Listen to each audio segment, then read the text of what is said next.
April 30, taong 2024, may isang Japanese boxer ang dumayo sa ating bansang Pilipinas. Ito ay upang subukang agawin ang titulo ng isa nating kababayang Buhileño na si Reggie Suganov, na kasalukuyang may hawak ng titulong WBO Global Light Flyweight title. Sa mga di po nakakakilala kay Reggie Suganov mga master, isa po ngayon si Suganov sa pinakamatindi po nating prospect ngayon sa division na Light Flyweight. Meron po itong kartada na 15 wins with 5 KOs at isang talo pa lamang po. 26 anyos gulang pa lamang ito at 6 na taon pa lamang po ito sa professional boxing, pero title holder na po ito ngayon. At sa taong 2024 nga po mga master, sa di nga po inaasahang pagkakataon ay isang Japanese boxer nga po ang nangahas na dumayo sa ating bansa upang iuwi ang titulo ng ating kababayan na si Reggie. Di rin naman po basta-basta ang Japanese boxer na dumayo na ito. Alam naman nating lahat na sa panahon po ngayon ay iba na po ang kalibre at kalidad ng mga boksingerong Hapon ngayon. Lalo pat isang knockout artist ang dumayo sa ating bansa upang sugupain ang Pinoy boxer natin. Ang Hapon na ito ay nagngangalang kay Ishizawa, 27 anyos gulang na may ring record na 11 wins with 10 knockouts, 3 losses with 91% knockout ratio. Bagamat mas lamang ang ating kababayan pagdating sa experience, ay pinaniniwalaan nga po ng mga Japanese boxing analysts na easy fight lang daw po ang Pinoy sa kanilang pambato. Ito ay dahil mahina lang daw po ang kamao ng Pinoy dahil sa mababang knockout ratio nito sa kartada nito.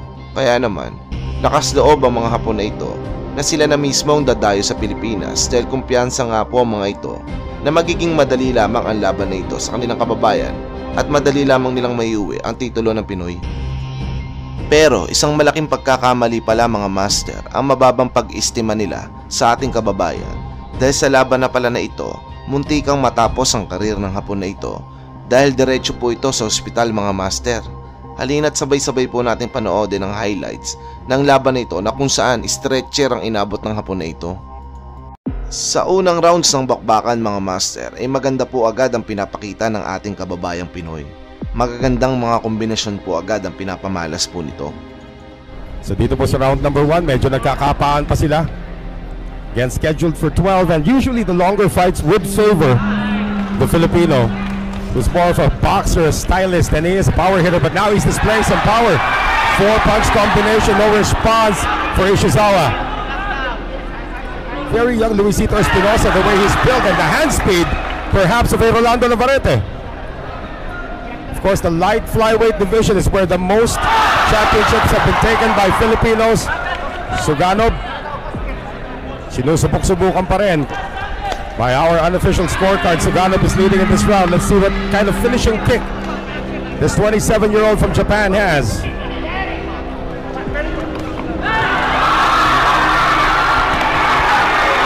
Ishizawa absorbing some punishment. That's a left hook to the head.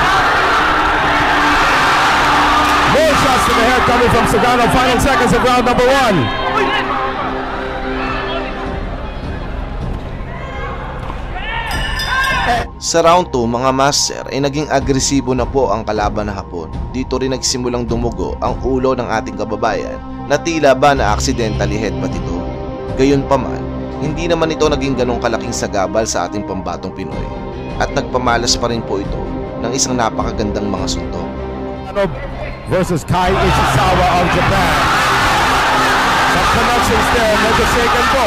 Ito si Ishizawa. Left open again on the face. The right hand has been a very deadly weapon para dito. But those are scoring blows. Mukhang may konting dugo na tayo nakikita rito sa ulo nitong si Suganov. There may have been a headbutt somewhere. That would be unfortunate if that the body Ishizawa, which could be a good idea against a taller fighter. Tanda po natin that Ishizawa only a shade above 5'1", but he's got a lot of power. Good center of gravity. 5'5" naman po ang listed height nitong si Reggie Suganov. Halfway mark of round number 2 scheduled for 12. Now body shots being exchanged by both as well. Shots to the body. Better defense actually here for Ishizawa pero nakakalusot pa rin. Sa pagsapit po ng middle rounds mga master ay well controlled na po ng ating kababayan ang laban kontra sa Hapon. Halos hindi na po maimulat ng Hapon ang mga mata nito dahil sa mga power punches na sinasalo ng pagmumukha nito sa kababayan nating Pinoy.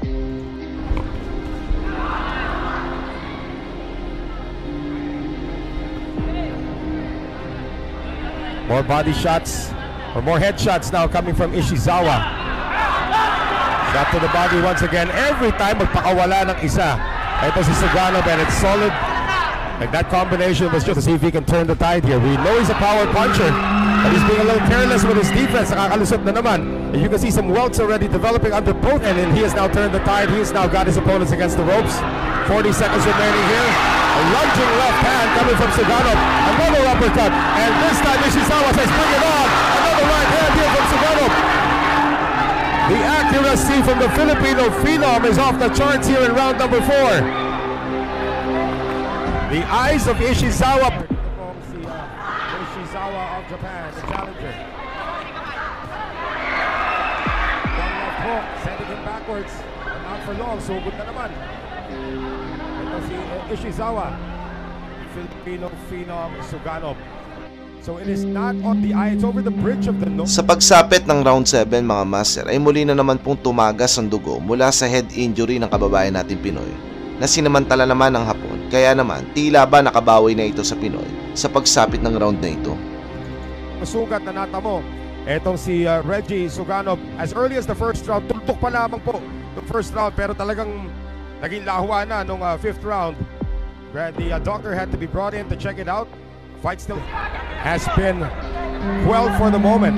Ishizawa once again pounding inside. No response coming from Suganov, who tries to push him back to the middle of the ring. Now Suganov's reach advantage has been negated now. Because yung depensa ni Suganov, unti-unti na pong nag-dismantle. A fighter from Japan. What had been working for Suganov was the shots to the head, the jabs, and the combinations to the head. Kasi unti-unti na nga napapasara na niya yung mata ng kanyang kalaban. But in this case, boy, Ishizawa looks like the first 5 rounds were just a testing. 2 combination shots launched there by Suganov. Hindi man lang natinag. Ito si Ishizawa. Now Ishizawa has been knocked out once in his career.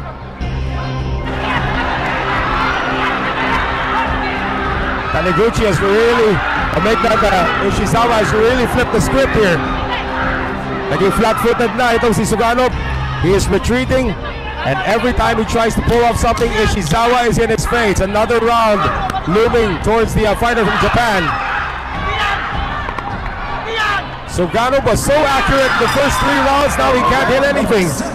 Pero sa pagsapit nga po ng round 8 ay buong akala po ng announcer at ng mga tao sa venue ay tuluyan na nga pong nakuha ng Hapon ang rhythm ng laro at nadodomina na nga po nito ang Pinoy. Pero isang nakakabiglang, isang Pinoy spirit ang pinamala si Suganov na siya nagpahiyaw at nagpatayo sa mga taong nanonood nung araw na yon. About the first 4 rounds was accurate until the first 3. Unti-unti na nung round number 5. Nakuha na ni Ishizawa ang kanyang rhythm as they now enter the 8th. Well, Zarate pa rin po nag-aatid ng aksyon. Unofficially, we have Suganov ahead, but only by 1 round. The last 3 unofficially have gone the way of Ishizawa. Ishizawa now body hunting. Di na muna niya pakikialaman yung sugat sa ulo nitong si Suganov, which has opened up again. Not quite sure if it came from an accidental headbutt. And some power shots to the body as well from Suganov. He's trying to destroy the timing of Ishizawa. And it looks like here in the 8th round, Suganov has been successful so far. Junior flyweight division after campaigning most of his career as a minimum weight. Ishizawa. Oh! Ishizawa got staggered there by the left hook coming from Suganov. And another one! Ishizawa is down!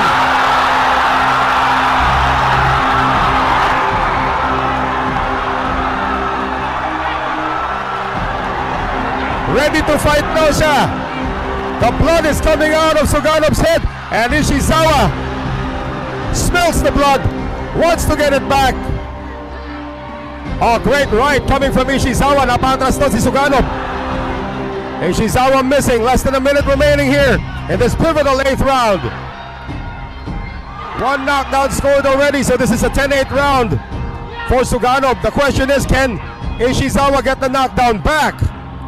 That right hand earlier sent Suganov backwards. Nakabawi na ba? 3-punch combination, all power shots. Another connection to the head. And throwing in the towel. The side of Ishizawa. It's over. Matapos nga po ang matinding mga tama at kombinasyon na tinamasa ng Hapon sa Pinoy, ay tila ba nawalan ito ng oxygen at nahirapan ng makahinga. Kaya naman, mabilis itong dinala sa pinakamalapit na ospital upang maagapan ang kawawang Hapon na ito. Anong masasabi nyo dito mga master sa performance sa pinakita ni Reggie Suganov? Maraming salamat nga pala sa panonood nyo po ngayon sa ating video. God bless!